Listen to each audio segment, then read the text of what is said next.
So I actually had an unexpected series of experiences this past week that I wanted to talk to you about.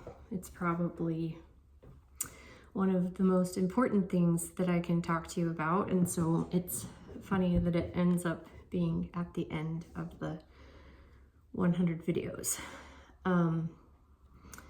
So as this healing process has been unfolding, I felt like that I have been communicating with my children pretty clearly. I thought that they had understood my life pretty well.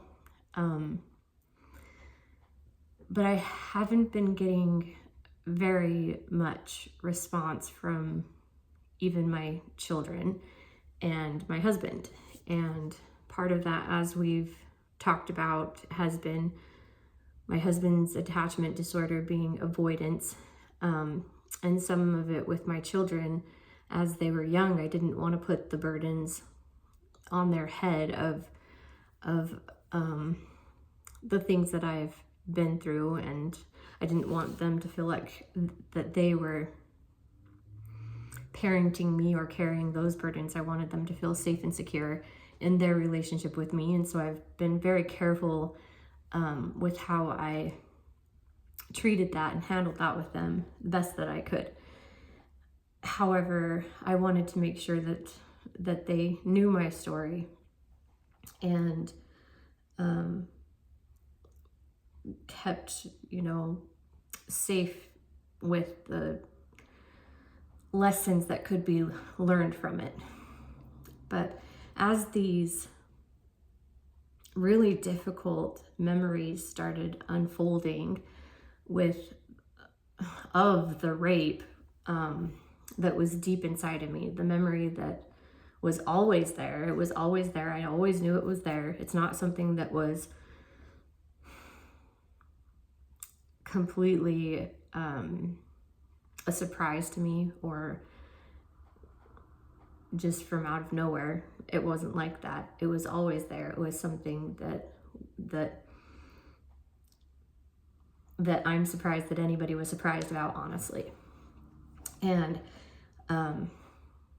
as it came out of me, it was almost like I was rebirthing this ugly thing that had taken place. And some of that I felt like I was having to let out in processes like a dam that lets out water in processes so that it doesn't overwhelm the children. And in some ways it was overwhelming no matter what, because it was overwhelming me and I couldn't control it. And it was definitely overwhelming my husband, which caused a lot of problems for us, which I'm sure overwhelmed the kids anyways. And as things like this, happened, I discussed with the kids on the times that I was feeling better. And I asked my husband to discuss with the kids what was going on. And I thought they had a clear understanding of what was happening. And last week, my husband was out of town again for work, and I just felt this really, really, really deep loneliness.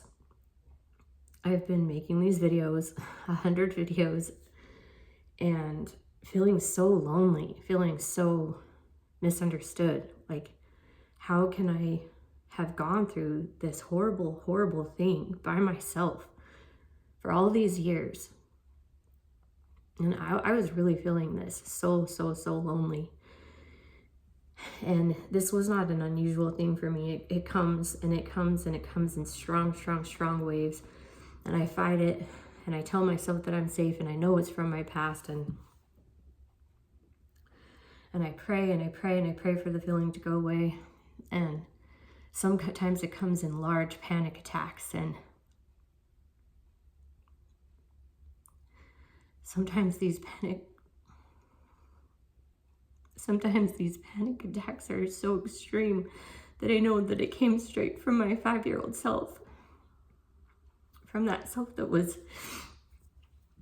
taken off the streets and brutally raped and killed. And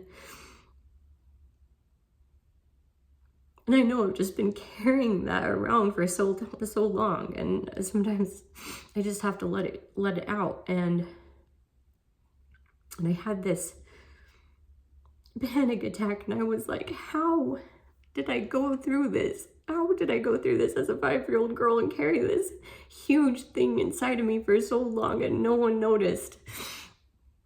How did I do this? How? And I was like, just, oh my gosh, panicking. I was raped. I was killed.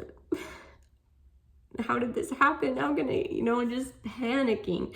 Like very similar to the panic attack I had right before my husband filmed that video about what rape looks like. And I was alone and feeling very, very alone. And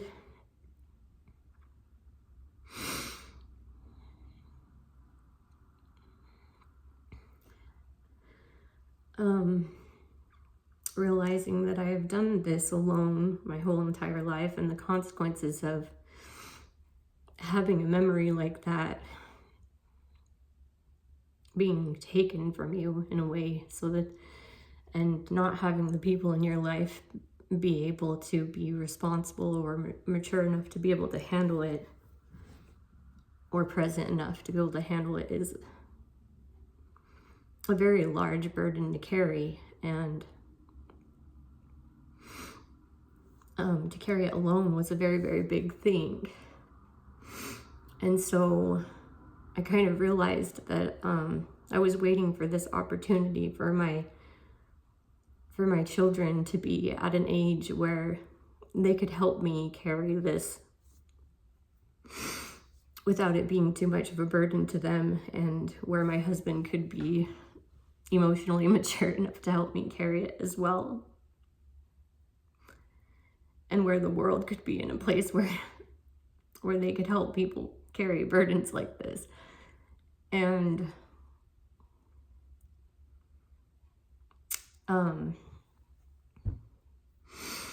during this week, I was doing the best that I could to take care of the house and to take care of the kids by myself. And it was the first week of school starting again, and my body hasn't been functioning the way that it should be. It's like I've pushed myself for so long, all these years, and I can't do it much anymore. And the kids came home and caught me crying one day, and one of my daughters gave me a hug, and the other one sat by me for a little while and tapped my back for a little bit, and then got up and walked away. And I don't know, she often just gets up and walks away, and I just was like, how in my own house do I have these children that are just walking away? Do they just, I don't know. I guess I reached another breaking point where I was just like, I cannot have a family that doesn't understand, that walks away. I need to make sure that they understand. And so I sat my girls down before my little 10-year-old came home, and I talked to them. I asked them, do you understand what has been happening and what happened to me? And I told them the story of what happened to me when I was 5 years old. And it was the most important story that I told. And I believe that they are the most important people that I told the story to. They believed me. They believed every detail. They showed so much more love and understanding after that. And shortly after that, a friend called me, and this friend had been struggling a lot because of her own family and this generation of secret keepers, people who can't tell their stories because of the breaking up of families, the forgiving and forgetting, or the pride of men. And this friend had tried to tell her story several times and was silenced and by her own mother. And it hurt many, many times. Her abuser was brought into her own home, and she set many boundaries, and the boundaries were crossed many times. And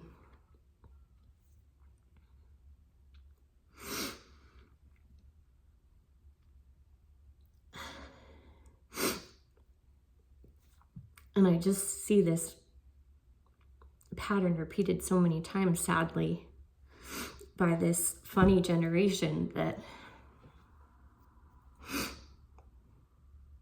feels like that we have to keep everything silent. Everything has to be shamed. And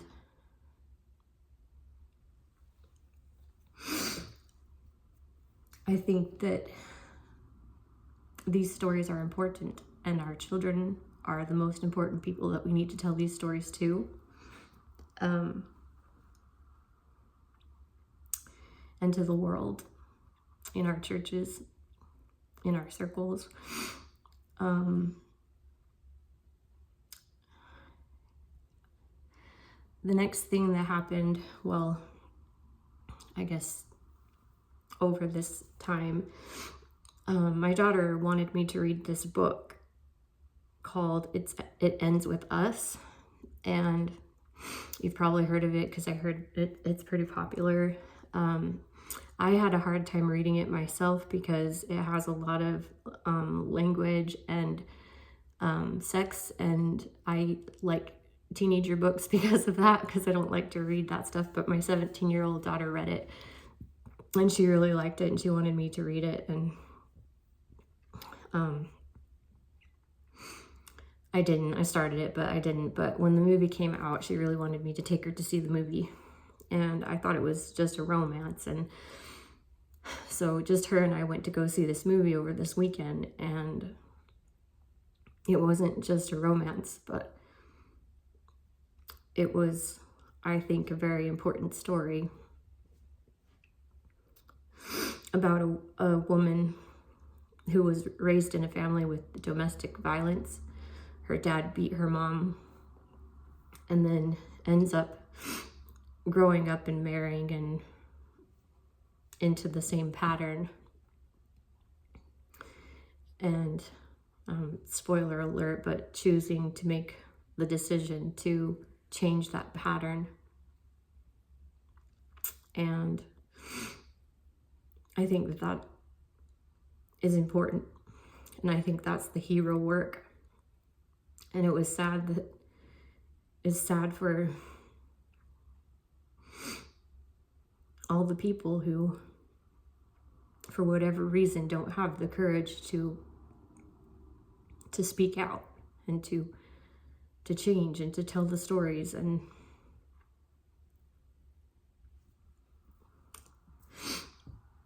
to be heard and to make the change. So share your stories.